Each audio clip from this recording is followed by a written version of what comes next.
This is what real relationship adjustment looks like.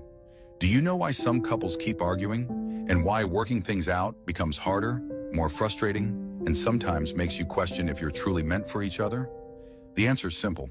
Most people misunderstand what working things out really means. True adjustment isn't about fixing every problem. It's about learning to live with the things you can't fix. When two people from different backgrounds come together, conflict is inevitable. And when issues arise, our first instinct is to think, we just need to work on it. More arguments? Just work on it. Different opinions? Just work on it. But what are we really working on? If your idea of working it out means changing who you are to match your partner's expectations, then you're not adjusting. You're redesigning yourself to meet someone else's standards. That's not sustainable. Many people think that adjustment means resolution, but the truth is some problems are not meant to be solved. For example, if your partner struggles with insecurity and you naturally aren't very emotionally expressive, that mismatch may never fully go away. The problem is, many couples react by trying to fix each other. The insecure one might demand you to be more caring, but can't explain what that looks like.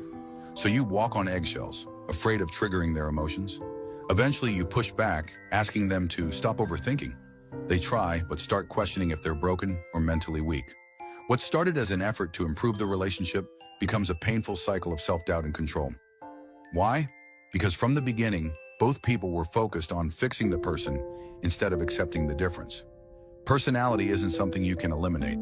Even if your partner changes temporarily, that kind of change doesn't last. It only builds more emotional pressure. The real solution? Stop fighting each other and start facing the problem together. Instead of saying, you need to change, shift to, how can we support each other through this? That's the turning point. You stop being opponents. You become a team. Some people think acceptance comes after solving the issue, but it's the opposite. True progress starts only after you accept that the problem might always exist. Once you do, you can begin to work with it instead of against each other.